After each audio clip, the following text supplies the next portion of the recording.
Peoples alliance for Gupkar declaration की श्रीनगर में meeting जारी है। पीडीपी सदर महबूबा मुफ्ती की रिहाइशगाह पर हो रही मीटिंग में एनसी सदर फारूक अब्दुल्ला, नायब सदर उमर अब्दुल्ला, पीपल्स कॉन्फ्रेंस के सज्जाद लोन, एनसी के मुजफ्फर शाह, मोहम्मद यूसुफ तारेगामी और पीपल्स मूवमेंट के जावेद मुस्तफ़ा मीर और एनसी के देवेंद्र सिंह राणा शामिल है। कांग्रेस का कोई लीडर मीटिंग में शामिल नहीं हुआ है।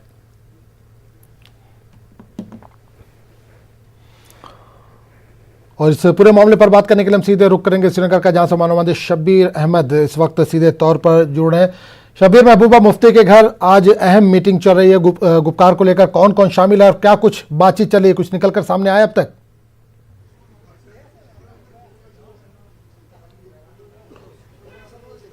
आजम, ये पहली मीटिंग है। जो लीडरान है उनका नाम तो वैसे आपने ले लिया, लेकिन खास बात यह है कि कांग्रेस दूरी बनाए हुए है इस पूरे अलायंस से फिलहाल। वो क्योंकि मुल्क में इंतखाबात हैं, आप जानते हैं, तो कांग्रेस के लिए एक दुविधा ये है, एक मुश्किल ये है कि वो लोगों को बताना भी नहीं चाहती कि वो दफा 370 को कलअदम किए जाने के खिलाफ है और उसको इन इख्तियारात को खुसूसी पोजीशन कश्मीर को वापस दिए जाने के हक में है। वो मुश्किल कांग्रेस के लिए है, इसलिए वो दूरी बनाए हुए है। ये खास बात है। बाकी जो पार्टियां हैं वो सब की सब यहाँ पे मौजूद हैं। Doctor Farooq Abdullah national conference के सदर अपने फर्जंद और नायब सदर पार्टी के उमर अब्दुल्ला के साथ मौजूद हैं, और जो बाकी इसके अरकान हैं अलायंस के वो मौजूद है। सबसे बड़ा चैलेंज ये तय करना है कि इंतखाबात में पार्टी फिलहाल जो फौरी चैलेंज है वो ये है कि बीडीसी इंतखाबात में ये अलायंस हिस्सा लेता है या नहीं। जैसा कि आपने सुना, महबूबा मुफ्ती ने कल अपने जोरदार बयान में ये कह दिया कि वो खुद इसके हक में नहीं है, किसी भी इलेक्शन के हक में नहीं है, लेकिन सवाल ये है कि क्या उनकी पार्टी इंतखाबात लड़ेगी और क्या बीडीसी इंतखाबात में ये पूरा अलायंस शामिल होता है, क्योंकि अब सवाल ये एक पार्टी का नहीं है, पूरे अलायंस का है। और मुश्किल सूरत हाल ये है कि ये लोग इस हक में हैं। आजम, मैं आपको बताता चलूं कि अभी प्रेस कॉन्फ्रेंस होने वाली है, ये लोग अभी बोलने वाले हैं प्रेस से। हमें पता चलेगा कि पार्टी का स्ट्रक्चर क्या है, ये अलायंस है। आज अलायंस तय होगा और ये तय होगा कि आगे लाए अमल इस अलायंस का क्या रहेगा। आजम, बिल्कुल, क्या बीजेपी के लिए मुश्किलात भी पैदा हो सकती है, क्योंकि जितनी अपोजिशन पार्टियां कह लें हम, या जो भी बीजेपी से अलग पार्टियां, वो सब एक साथ नजर आ रही हैं, सिर्फ कांग्रेस को अगर छोड़ दिया जाए तो?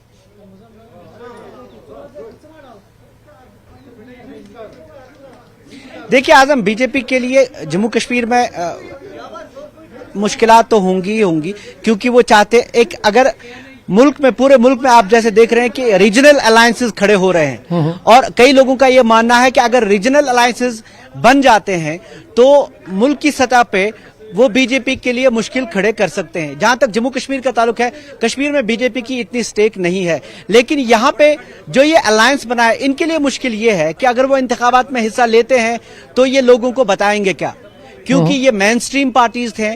वही पार्टीज जैसे पीडीपी पिछली बार बीजेपी के साथ थी, इससे पहले नेशनल कॉन्फ्रेंस का भी जो नेशनल सतह पे लोगों ने यहाँ पे जो रद्द-ए-अमल दिखाया है 5 अगस्त के बाद, वो ये है कि जैसे कि उनको इन पार्टीज के, इन लीडरों के जेल में जाने से कोई फर्क नहीं पड़ता। और अगर यही सूरत हाल आगे रहती है और लोग इनके साथ नहीं जुड़ते हैं तो एक मुश्किल सूरत हाल इनके लिए है। एक पॉलिटिकल स्ट्रगल की बात की जाती है तो जाहिर सी बात है, अगर इंतखाबात में आप हिस्सा नहीं लेते हैं तो फिर पॉलिटिकल स्ट्रगल किस तरह आगे बढ़ेगी और आगे रास्ता क्या होगा। मुख्तसर अगर मैं ये बता दूं आपको कि एक हदफ इन्होंने तय किया है कि हम जम्मू कश्मीर का खुसूसी दर्जा जो है वो वापस लाएंगे, लेकिन रास्ते क्या होंगे वो बहुत मादूम है और बहुत मुश्किल है। बिल्कुल 370 हो या, बिल्कुल शब्बीर, 370 हो या 35 से हो, इसको खत्म करने के बाद बीजेपी लगातार ये कह रही है कि ये मुद्दा बिल्कुल खत्म हो गया, ये मामला पूरा खत्म हो गया। लेकिन जिस तरह से कल महबूबा मुफ्ती ने प्रेस कॉन्फ्रेंस की, जिस तरह से बयानबाजी की, क्या लगता है ये इशू एक बार फिर से गर्म होगा?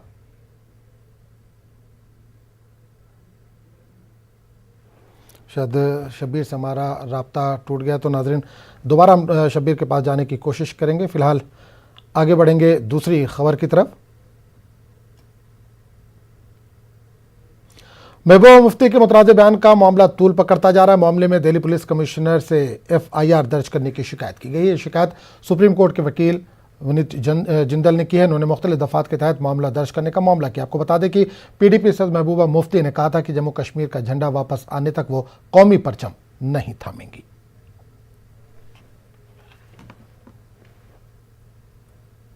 मैंने जम्मू कश्मीर की पूर्व सीएम महबूबा मुफ्ती के खिलाफ एक शिकायत दर्ज कराई है, जो कि उनकी 23 तारीख की स्टेटमेंट्स के ऊपर है। 23 तारीख को उन्होंने भारतीय सरकार के खिलाफ बहुत से अपमानजनक शब्दों का प्रयोग किया है। साथ साथ उन्होंने हमारे देश के तिरंगे को भी अपमानित करने का काम किया है। उन्होंने ये तक कहा कि मुझे मेरा झंडा वापिस जब तक नहीं मिलेगा तब तक मैं तिरंगे को नहीं उठाऊंगी। इसका मतलब क्या वो ये कहना चाहती हैं कि जम्मू कश्मीर भारत का हिस्सा नहीं है या जम्मू कश्मीर एक अलग टेरिटरी है? ऐसा नहीं है। भारत के लिए जम्मू कश्मीर एक अभिन्न अंग है और हमारा कॉन्स्टिट्यूशन सिर्फ एक ही झंडे को रिकॉग्नाइज करता है, वो है हमारा तिरंगा, हमारा प्राइड। मैंने दिल्ली पुलिस कमिश्नर से आग्रह किया है कि देशद्रोह की साथ साथ नेशनल ऑनर एक्ट की धारा के अंदर उनके खिलाफ मुकदमा दर्ज किया जाए और उनको जेल के अंदर डाला जाए। रिहाई के बाद पहली बार प्रेस कॉन्फ्रेंस करते हुए पीडीपी सदर महबूबा मुफ्ती ने कल क्या कुछ कहा था, आइए आपको सुनवाते हैं। झंडा तो ये है, सामने मैंने रखा है। जिस वक्त हमारा ये झंडा वापस आएगा हम उस झंडे को भी उठा लेंगे, मगर जब तक हमारा अपना झंडा डाकुओं ने डाके में ले लिया है तब तक हम किसी और झंडे को हाथ में नहीं उठाएंगे। We had acceded to a liberal, democratic, secular India. Let me tell them, we are not comfortable, we are not compatible, we are incompatible to today's India जो इस वक्त इन्होंने बनाया है, जहां माइनॉरिटी सेफ नहीं, जहां दलित सेफ नहीं है, जहां जम्मू कश्मीर के इज्जत आबरू पे डाका डाल के हमें बेइज्जत करने की कोशिश की गई। We are not comfortable. इनको सोचना पड़ेगा, आज नहीं तो कल इनको सोचना पड़ेगा कि ये मुल्क हिंदुस्तान की कॉन्स्टिट्यूशन पे चलेगा। ये बीजेपी के मैनिफेस्टो। बीजेपी के सीनियर लीडर जावेद अहमद कुरैशी ने आज महबूबा मुफ्ती के खिलाफ एहतजाज के इश्तियाल अंगेज बयान के खिलाफ इन्होंने बरहमी जाहिर करते हुए महबूबा मुफ्ती का पुतला नजर आतिश किया। कुरैशी ने जोर देकर कहा कि सज्जाद लोन साहब जिनको स्पोक्स पर्सन बनाया,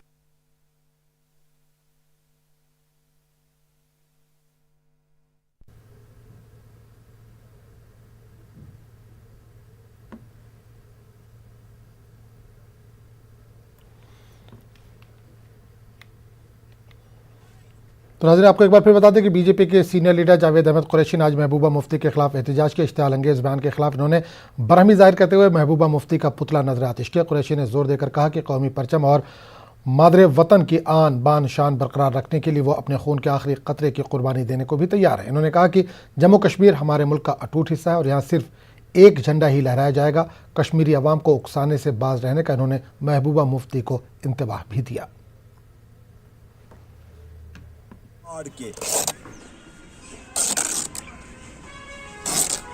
ये कपड़े फाड़ के हिंदुस्तान कहां पे बसता है? दिल में। हिंदुस्तान कहां पे बसता है? दिल में।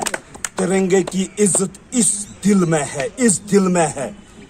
इस दिल से कोई निकाल नहीं सकता है। इस दिल से इस तिरंगे को कोई निकाल नहीं सकता है। मैं इसे वाजिया करना चाहता हूं, अगर आपने दोबारा ऐसी भी कोशिश की ऐसी बयान देने के लिए, मैं आपको भगा भगा कर पाकिस्तान भेज दूंगा। आपको बता दें कि पीपल्स